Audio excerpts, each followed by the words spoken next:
Certaines fonctions de votre voiture semblent modernes, mais ne vous causent que des maux de tête. Les constructeurs automobiles les qualifient d'innovantes, mais quand on y regarde de plus près, on se rend compte qu'elles sont plus décoratives qu'utiles. Nous avons analysé plus de 300 cas, révisions, plaintes de propriétaires et rapports de mécaniciens. Et vous savez ce qui est ressorti clairement? Ces nouveautés sont les premières à tomber en panne. Il y a des écrans tactiles qui se bloquent sans cesse, des turbos qui s'arrêtent de fonctionner avant l'heure et même des boîtes de vitesse compliquées qui gênent en cas d'urgence. Et regardez, l'une de ces fonctionnalités va disparaître des nouvelles voitures de 2025 en raison du risque d'accident. Si vous en avez assez des surprises chez le garagiste et de dépenser une fortune en réparation, restez avec moi, car je vais vous montrer les fonctionnalités les plus inutiles qui aient jamais été installées dans les voitures. Fonction numéro 13, écran tactile. De nos jours, on dirait que toutes les nouvelles voitures veulent se transformer en téléphone portable géant. Tout est tactile, avec de jolis petits écrans. Mais est-ce vraiment une évolution? Avant, si vous vouliez augmenter le volume, il suffisait de tourner un bouton. Maintenant, vous devez toucher, faire glisser, chercher le bon menu, et tout cela en conduisant. Une erreur et c'est fini. Vous allumez la climatisation au lieu d'ouvrir la carte. Ces écrans se bloquent, sont lents, et lorsqu'ils cessent de fonctionner, vous perdez tout. Caméra de recul, climatisation, même le compteur de vitesse. Et la réparation? Elle est coûteuse, longue et souvent hors garantie. L'ancien bouton était simple, durait des années et ne laissait jamais personne en plan. Vous connaissez ces tableaux de bord modernes, entièrement numériques? Dans la brochure, ils ressemblent à ceux d'un vaisseau spatial. Mais au quotidien, ils ne font qu'énerver. Fonction numéro 12, les boutons sur le volant. Lorsque les commandes ont été placées sur le volant, l'idée était de faciliter la vie. Mais il semble qu'ils aient perdu la main. Aujourd'hui, il y a tellement de boutons, de leviers et de molettes sur le volant qu'il est difficile de savoir à quoi ils servent. Augmenter le volume, changer de station, changer de chanson, répondre à un appel, tout est regroupé au même endroit. Et le pire, c'est que chaque voiture a un agencement différent. Parfois, vous voulez augmenter le volume et vous changez de station sans le vouloir. Ou vous appuyez sur un bouton en pensant que c'est une chose, et vous en activez une autre. Et comme les boutons changent constamment de place selon le modèle ou le logiciel, il est impossible de s'y habituer. De plus, beaucoup d'entre eux commencent à présenter des dysfonctionnements au fil du temps. Ils ne répondent plus, se bloquent ou cessent tout simplement de fonctionner. Ce qui devait être pratique est devenu une distraction supplémentaire qui détourne votre attention de la route.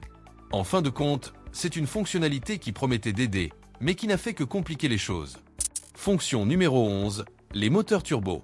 Les moteurs turbo sont à la mode. Ils offrent plus de puissance avec moins de cylindrée et semblent être le bon choix, jusqu'à ce que les problèmes commencent. Les turbos fonctionnent à haute pression et chauffent beaucoup.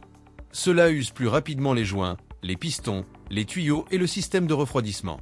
Si une pièce tombe en panne, les dégâts peuvent s'étendre à l'ensemble du moteur. Certaines marques, comme Honda, Toyota et Mazda, fabriquent des turbos plus fiables. Mais ce sont des exceptions. La plupart nécessitent plus d'entretien et ont une durée de vie plus courte. Lorsqu'ils tombent en panne, préparez-vous, le coût d'un nouveau turbo peut atteindre 2000 € ou plus, sans compter la main-d'œuvre. Les moteurs atmosphériques, sans turbo, sont peut-être moins excitants, mais ils sont plus durables et moins coûteux à entretenir. Avec le turbo, ce qui est bon marché aujourd'hui devient un casse-tête demain. Fonction numéro 10, frein de stationnement électronique. Avant, c'était simple, il suffisait de tirer un levier et le tour était joué, la voiture était bloquée. Aujourd'hui, de nombreux modèles ont remplacé le frein à main par un bouton électronique. Cela semble moderne, mais c'est une source de maux de tête. Ces freins dépendent de moteurs, de capteurs et de logiciels. Si l'un de ces éléments tombe en panne, la voiture peut tout simplement ne plus bouger, ou pire, ne plus tenir sur une pente. Il y a déjà eu des cas de panne pendant que la voiture était en mouvement ou lorsque la température a trop baissé. Et si la batterie tombe en panne? Adieu le contrôle. Le frein peut se bloquer et vous laisser coincé dans le parking, dans la rue ou même chez vous. Réparer. Ce n'est pas donné. Un moteur ou un module de frein électronique peut coûter entre 3 cents et 1200 €, selon le système. Et pire encore, tous les garages ne peuvent pas s'en occuper. Beaucoup ont besoin d'outils spécifiques rien que pour réinitialiser le système après une réparation. Le levier traditionnel pouvait sembler démodé, mais il était fiable. Ce bouton moderne, en revanche, cache les problèmes, jusqu'à ce qu'il soit trop tard. Fonction numéro 9, l'accès sans clé. L'idée semble excellente. Vous vous approchez de la voiture, vous appuyez sur un bouton et le tour est joué, vous pouvez conduire.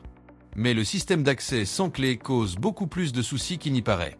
Tout d'abord, où se trouve cette télécommande? Elle n'a pas d'emplacement précis, Elle traîne dans votre poche ou votre sac. Et lorsque vous la perdez, vous ne perdez pas une clé ordinaire, mais un petit appareil qui coûte plus de 200 € à remplacer. Vous l'avez fait tomber? Il peut se casser. Le signal est faible. La voiture ne démarre pas. Et ce n'est pas tout. Aujourd'hui, les voleurs utilisent des équipements pour cloner le signal de votre clé, même lorsque la voiture est garée dans le garage. Ils n'ont même pas besoin de forcer quoi que ce soit. Il leur suffit de copier le signal et de partir au volant comme s'ils étaient le propriétaire. La bonne vieille clé à tourner, que nous utilisions depuis des années, fonctionne toujours très bien, sans drame, sans risque de piratage. Toute cette modernité ne sert parfois qu'à créer plus de problèmes. Fonction numéro 8, le système Start-Stop. Avez-vous déjà remarqué que certaines voitures coupent le moteur chaque fois qu'elles s'arrêtent au feu rouge? Cela semble moderne, n'est-ce pas? L'idée est d'économiser du carburant et de polluer moins. Mais dans la pratique, ce n'est pas si génial que ça. Ce système Start-Stop fait démarrer et caler le moteur tout le temps, ce qui use plusieurs pièces de la voiture. La batterie s'use beaucoup plus vite, le démarreur souffre, et même la pression d'huile baisse, juste au moment où le moteur en a le plus besoin. Et s'il fait froid ou si vous êtes coincé dans les embouteillages, c'est encore pire. Selon le magazine Consumer Report, les voitures équipées de ce système consomment jusqu'à 40% plus vite leur batterie. Et pire encore, elles ne fonctionnent parfois qu'avec des batteries spéciales, très coûteuses. Et vous savez ce retard ennuyeux lorsque le feu passe au vert et que la voiture met du temps à démarrer? C'est le moteur qui se réveille, le pauvre. Et ce n'est pas tout, ce système n'a pas été conçu pour vous. Il a été créé pour permettre aux constructeurs automobiles de passer les tests d'émissions polluantes et de satisfaire le gouvernement. Si votre voiture en est équipée, vous pouvez le désactiver. Mais avant cela, vérifiez que cela n'affecte pas la garantie. Fonction numéro 7. Moteur trop serré. De nos jours, ouvrir le capot d'une voiture est devenu un véritable casse-tête.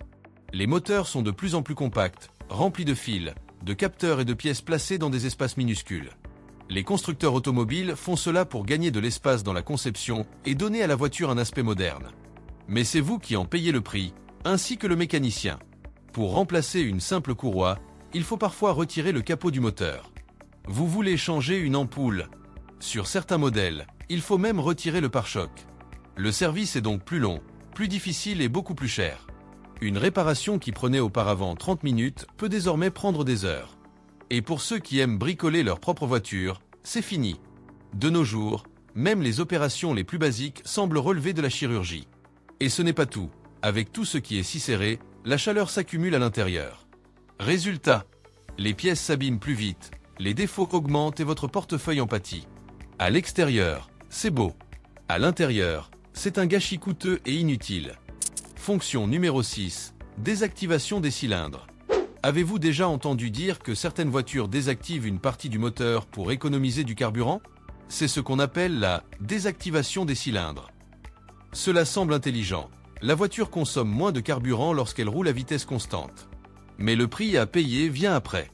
Les moteurs équipés de ce système subissent une usure interne plus importante. De nombreux propriétaires de Ram 1500 équipés d'un moteur EMI 5.7, par exemple, ont déjà eu de graves problèmes avec des pièces appelées poussoirs. Et lorsqu'elles cassent, il n'est pas possible de remplacer seulement une petite pièce. C'est tout le moteur qui est fichu. Et combien cela coûte-t-il? En moyenne, entre 3500 et 6000 € pour remplacer le moteur dans les cas extrêmes. Même les marques plus conservatrices, comme Honda ou Mazda, qui utilisent des versions plus légères de ce système, courent encore des risques.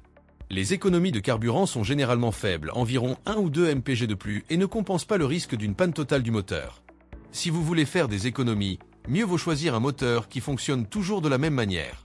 Cette fonction marche-arrêt est plus un problème qu'une solution. Fonction numéro 5. Bouton pour changer de vitesse. Autrefois, changer de vitesse était simple. Vous sentiez le levier, choisissiez la position et c'était tout. Aujourd'hui, certaines voitures ont remplacé cela par des boutons ou des molettes électroniques. Cela semble moderne, mais en pratique, cela ne fait que compliquer la vie.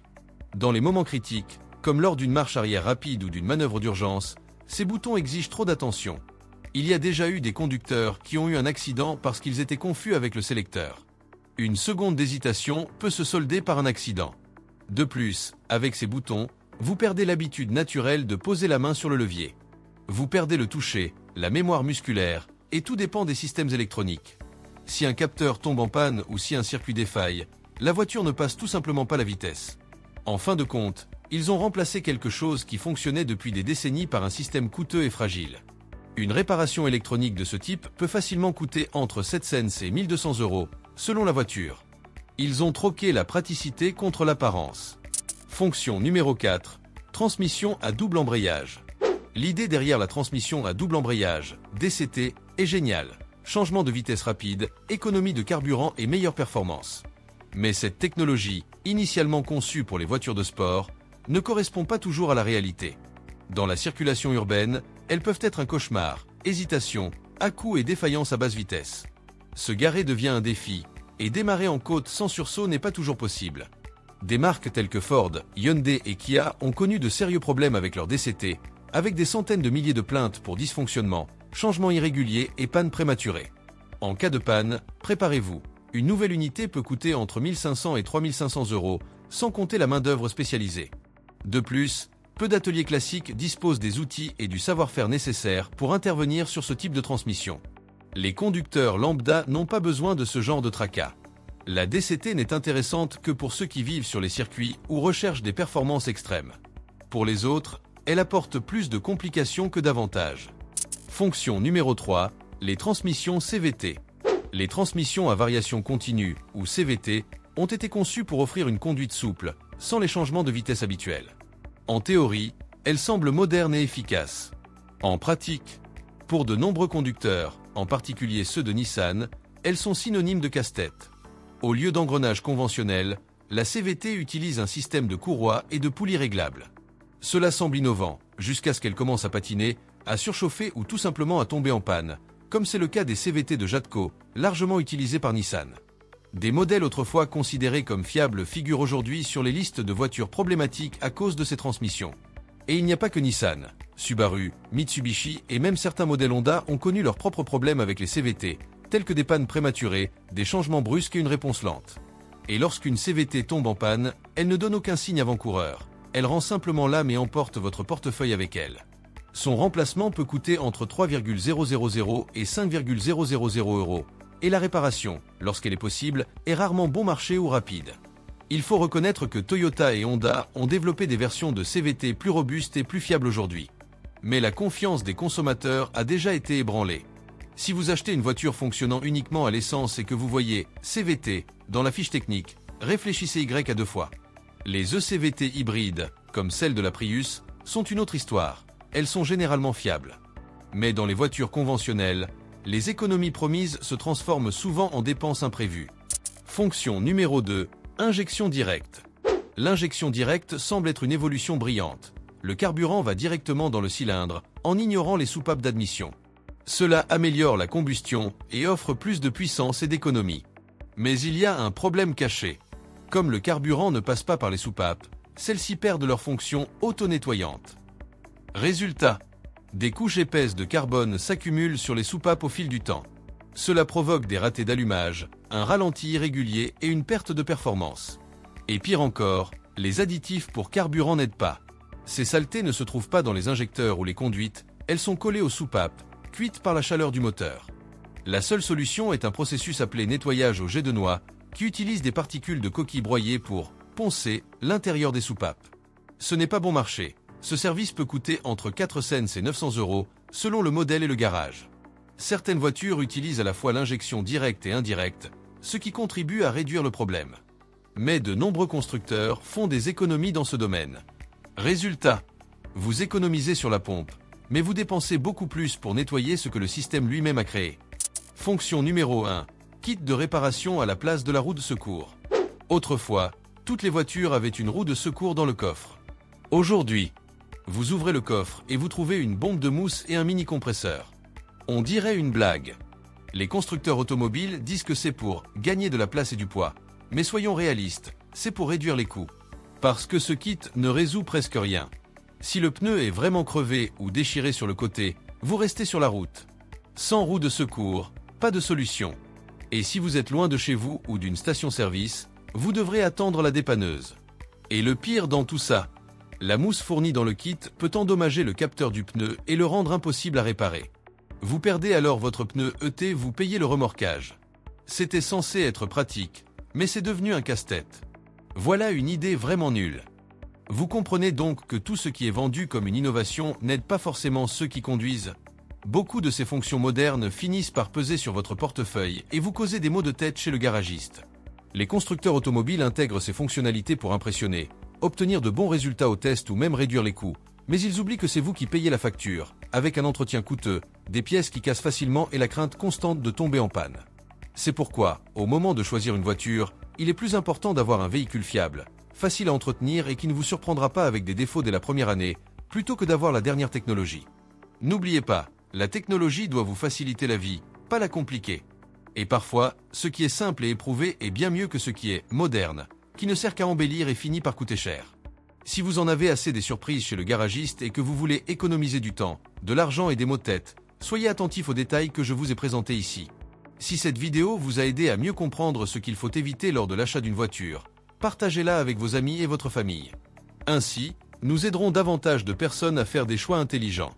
Et bien sûr, n'oubliez pas de vous abonner à la chaîne et d'activer les notifications pour rester informé des conseils qui comptent vraiment, car ici, notre objectif est de vous aider à ne pas tomber dans les pièges des constructeurs automobiles. Merci d'avoir regardé, et à bientôt pour la prochaine vidéo. Conduisez toujours prudemment, en sachant que la meilleure technologie est celle qui vous convient vraiment.